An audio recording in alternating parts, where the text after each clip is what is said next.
Good morning, everyone. So I'm currently here for Chesterfest.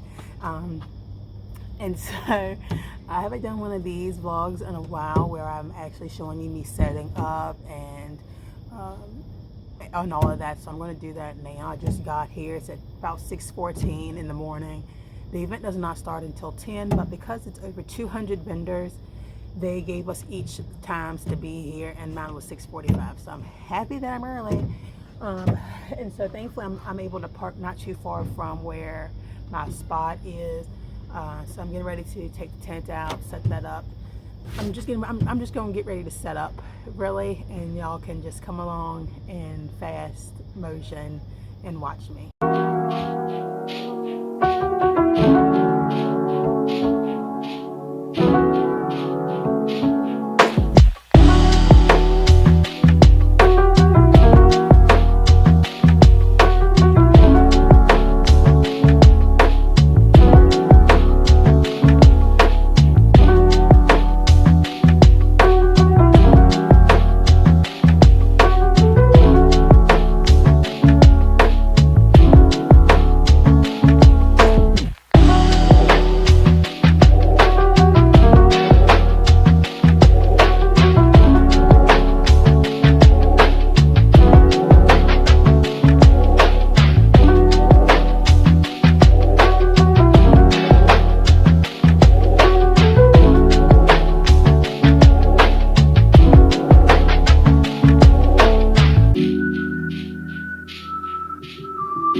Hey you guys, I just wanted to hop on really quick. So we're 25 minutes into the event, and I've already made back my booth fee. Sorry, there's a bee flying around. I've already made back my booth fee already. So this event, yo guys, are giving me the vibes of Amelia Day, and Amelia Day I made the most money I've ever made. So this event is giving me that type of vibe. So I'm really excited to be able to share with you guys how much more than my booth fee I made. So I'll check back in with you guys. But so far, the soap scrap bags have been selling like crazy. The bars of soap, everybody's loving them. So I'm really excited, you guys. So I will keep you guys updated as we go further into the event. This is a 10 to 4 event. So see you guys.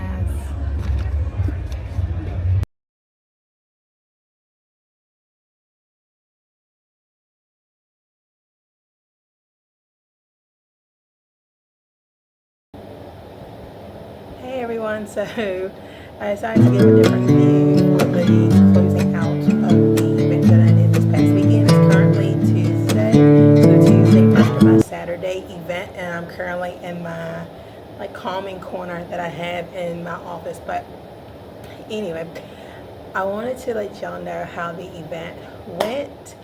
It was amazing. I definitely underestimated the event. As some of you may know, I have done so many events and thinking that I'm going to sell out every single event and that it's going to be this big profitable event, and I have had some disappointments. I've gone and brought so many products and to the events with me and did not make that many sales of what I think I should have made based off of how much money I put into the event. So what made me decide to bring more is that I follow a lot of people on social media. I follow a lot of small business owners on social media, and a lot of my small business owner friends, well, Facebook friends, were doing this event, and they were saying they were bringing like $5,000 worth of product. And I was like thinking to myself, like, why would they be bringing $5,000 worth of product? Maybe they've done this event before. Maybe they've heard about it before, whereas I've heard about it, but I've never done it. and I've never known a soap maker to do it. So anyway, I'm glad that I brought everything. So let's get down to some fun facts about this event. Something that I noticed about this event is that it was over 200 vendors. I got there at 6:15. I was supposed to be there at 6:45. I was super proud of myself. And they did not have my space marked down. Like, they had me at one location, and as you saw in the video that I've attached to this video, it's like I had to move my tent because they couldn't figure out where I was supposed to be. This is the coordinators, you guys. And so that was like, this is a huge event. They've done this for years, and why don't they kind of know where I'm at space-wise? Like, and then I was at a dead-end road. So where I was the parking lot. It ended like I go down a street, and then I was set up, and then if you go a little bit further, it's a parking lot. And so a lot of people, they didn't come all the way down to see me. Like, they kind of we were at a weird like location to where I was not where the action was, and that's disappointing. And the guy across from me, he is a nonprofit, but he was advertising about like veterans and raising money for veterans. So he was selling product, and the money would go to veterans. And he just kept telling me, he's like, ma'am, like, this is just not a good space. Like, we literally missed 75% of the people. And that was really sad for me, just because, I made amazing money, you guys. But to know that I could have made double that is crazy. And so I just, mental note for next year, and maybe for you guys too, it's like when y'all are doing the events and they have a section to where you can make comments or recommendations or whatever it is, recommend or request to be in not at a dead end road, not in a weird position, but be at the main strip, whatever that may be for them. Say main strip. I want to be on the main strip where everybody has to come past me to get to the event. Another thing I would suggest is like, let them know that you don't want to be near other makers like yourself. So it was crazy because, once again, like the other event, you guys, a person near me, they were selling, I think, freshies and tumblers and I think clothing, but then she also had some soap.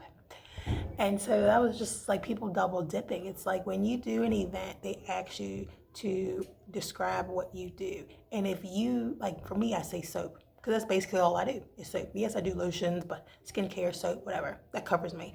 If they only say clothing, that doesn't accurately depict what they're bringing. If they're bringing clothing, tumblers, freshies, soap, whatever else they can find, like that doesn't clearly. So that's why a lot of times I have found myself surrounded by soap makers, because they're not really soap makers.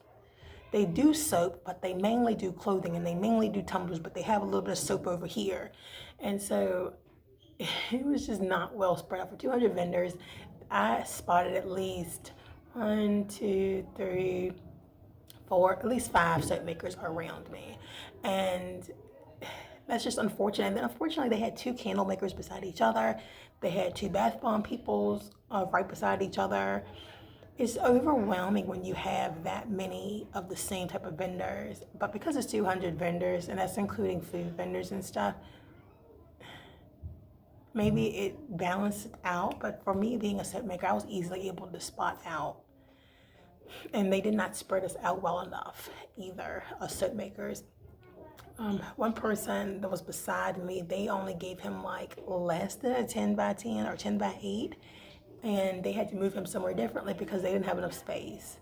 The people across from me, like the veteran person, he told me that up to 2 weeks prior to the event, he had not gotten any information of his vendor space or anything. So he reached out to the coordinator, and the coordinator said, I didn't get your money. I didn't get your application. And then he sent a receipt, and they were like, we will make space for you. So the entire row of like 10 people, they created a row for them, because they made a mistake. So that's just very much like what can happen at events. These are events that have been done over 5 years plus, and they're still having hiccups and stuff. So I'm going to definitely do it again, the event again. But I'm going to recommend being in a high populated area. And mind you, a few days before the event, I reached out and I was like, I saw the diagram, and I think I'm going to post a diagram right here.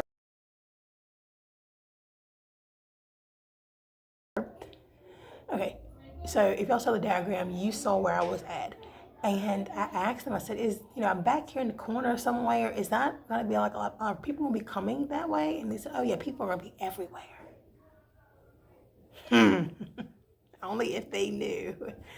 So that was interesting for me, but I'm definitely going to request to be on the main strip. And going forward at events, I want to request, if it's outdoors, for me to be in a high populated area. Something like that. I made about 5 times what I put into the event, and which is great. I saw a lot of small business friends. A lot of the vendors that they had were like dog bandanas, clothing vendors, jewelry vendors, a whole lot of different types of vendors. So yeah, that's basically how it went. I can't think of anything else that y'all would probably want to know about this event, but I was super satisfied with bringing that extra stand that super helped me spread out and the cart not be so clustered. I sold out of one bar soap. I was down to one whipped body soap in pink sea salt. The bar soap that sold the best was Vinyasa Flow, which is my lavender, white sage, and rosemary. I was not expecting that, but that sold out. And I was just super excited how much the bars of soap were getting attention from people. I had great conversations with people who basically said like, hey, are you in this for the long run? Like, are you going to be doing soap for like ever? And I said, I plan to. And they said, okay, because when we find a soap maker or a soap crafter, they do it for like a year or two, and then they kind of jump and do something else. And then we kind of lose our connection. Like, they want to be able to repurchase from you, and you be their soap crafter, you be their soap maker. But if you kind of in your business and jump to do something else, and they lose that. So I'm getting a lot of people who have lost people. They go to a vendor event and they go back the next year, and I'm talking about the customer. So a customer goes to a vendor event. They go back next year hoping to see that vendor, right? So they can get more soap. They don't ever see that vendor again.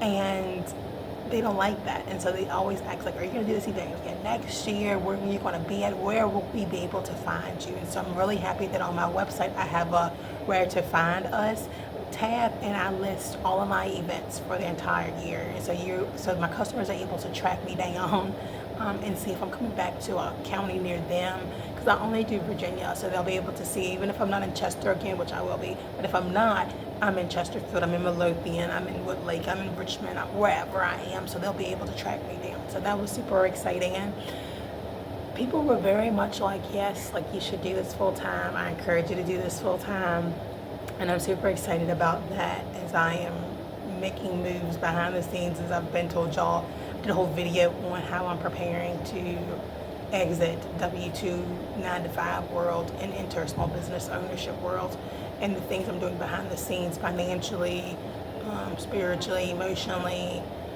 all of that stuff to kind of get things in order to where it runs smoothly and everything like that. So I'm currently in the midst of writing down all the events I want to do next year that I think are going to be successful for the business.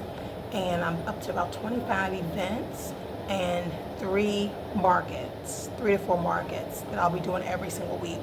So I'm really excited for that as I try to grow my small business. So thank you guys. Oh my gosh, thank you guys so much for the comments. I remember a time where I would post YouTube videos and nobody would comment, nobody would like.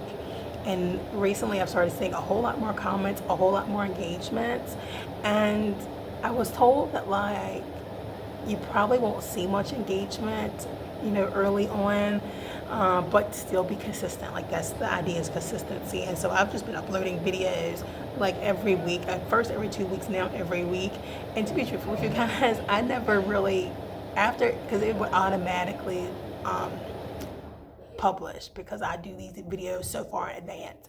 And I would just forget to go back and look to see, okay, how did that Monday event, like how did that Monday video do when it launched on YouTube. And so when I do my walks in the evening to kind of de-wind, that's my part of my self-care routine, I happen to go on YouTube and look at my videos that I posted for that week, and I see engagement, and I'm like, oh my gosh! So let me go back on the other, so I go back 2 weeks, 3 weeks, 4 weeks, and I see comments, and I'm like, oh my gosh, let me go answer all these comments and like all of these comments.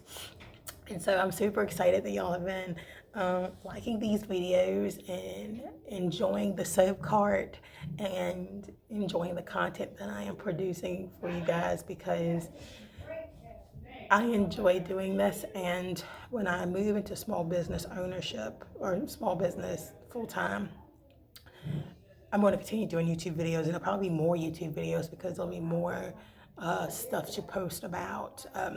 Be on the lookout for Q3 2023 goals update video. I'm getting ready to film that right now on my goals for Q3, and if I feel like I've met them. So thank you guys so much. Please keep the comments and the likes coming.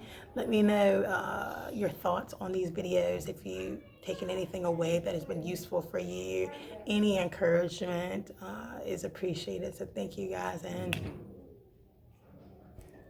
have a good day.